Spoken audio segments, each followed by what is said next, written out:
Unclean! Why would AJATT do a tie-in with other people's stuff? Written by Khatzumoto, posted in December of 2010. Narrator's note, I believe this is Khatzumoto's response to some comments that were on the last post, which is 257. In short, they were wondering if Khatzumoto was doing a quick cash grab by offering partnership discounts for these other guides that didn't quite match up with the beliefs of AJATT. Anyway, enjoy. End note. Unclean! Why would AJATT do a tie-in with other people's stuff? Isn't AJATT the supreme truth? Well, of course it is. That's beyond question. Of course no truth can ever compare to the sublime beauty of AJATT. Wait, is that throw up in your mouth? Are you okay? At the same time, John, Benny, and I have perspectives that are similar enough to be compatible, yet different enough to be very useful to you. Even though AJATT is the supreme truth, it's important to come into contact with other truths. Even AJATT has blind spots. John and Benny give you rich detail in areas that AJATT skips over. For example, John's guide really holds your hand and takes you through the latest digital resources. It's comprehensive in an area where I just pull a Linux and blow people off. John and Benny think thoughts that I never done thunk. They see things that I never done seen. This can only help you. John and Benny are also clear, cut to the chase, and sane. Yeah, I'm not so into that side of things. Tyranny. Dependency on one source, even when that source is the supreme truth that is AJATT, is a form of information tyranny. It's also the source of a lot of unnecessary pain. It tends to produce dogmatic behavior. People take a minor piece of AJATT, view that piece as gospel, and proceed to hurt themselves with it.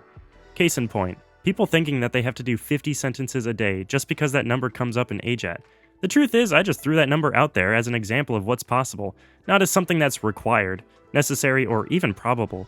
I didn't really give it that much thought, but who knows how many Navi my innocent, off-the-cuff metric has killed. In school, I never depended solely on the assigned textbooks. I always brought along and used one or two extra references of my own. The different books complemented each other, they compensated for each other's weaknesses, and multiplied each other's strengths. Often, all you need to get the most out of an idea is to hear two different explanations of it. When you can view AJATT, and indeed any other set of ideas, as just one bright star in a constellation, then AJATT can take its proper place. You can clearly see where the common threads are, and you can easily see what's necessary versus what's optional and open to interpretation. You can see that there are many ways to skin the proverbial cat, and this helps you skin the cat better.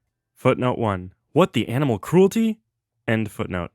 This democracy of ideas enables you to pick, choose, and customize your learning process with more success and confidence. The world of language learning is plagued by dogma.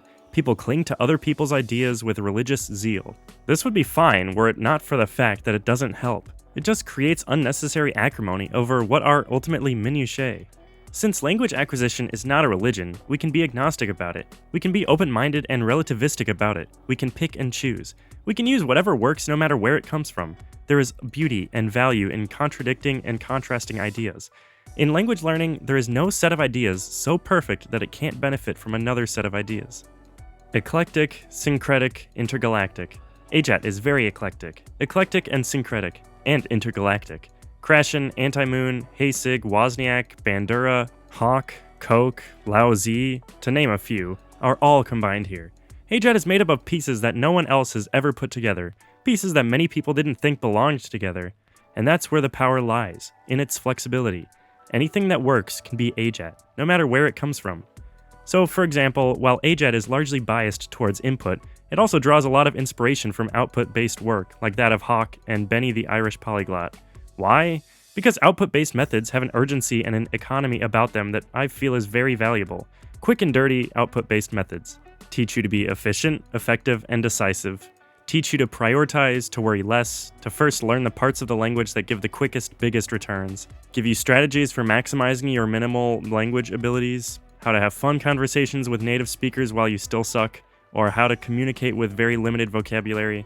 And bootstrap you, giving you traction and providing workable, enjoyable intermediate goals on your way to a more comprehensive, native-like fluency.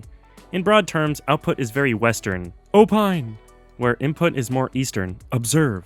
Stereotypically, the West is results-oriented while the East is process-oriented. Both sets of ideas have their strengths, and both have massive weaknesses when taken to a pathological level, which is often inevitable when there's no crossover. But you can combine them, you can get the best of both worlds. That, I feel, is the way forward. Not drawing a line between us at Khatzumoto's dojo and those dirty rotten scoundrels, but by walking through the paper walls. Whenever you see a contradiction, see opportunity instead. See it as a chance to give birth to a third way, your way. Contradiction means freedom to choose, mix, and match. Ironically enough, most stuff that seems different is actually 90% the same anyhow. We're all autodidactics. We all focus on having fun. We all just want to do well. That's a lot of similarity. I say, don't split hairs. Weave them together instead. Use multiple independent sources. See the bigger picture. See that there is room for dissent and difference of opinion, especially when that dissent is your own. Go from dogma to pragma. Difference of religious views is good reason to burn people and books, but when it comes to learning languages, it's just a terrible waste of potential. Also, being pragmatic is also way more profitable. Screw believing in stuff. Believe in those dollars. Be arch. Oh crap, inner monologue. Dang it. Cancel. Maybe if I make this color lighter, you'll have trouble seeing it.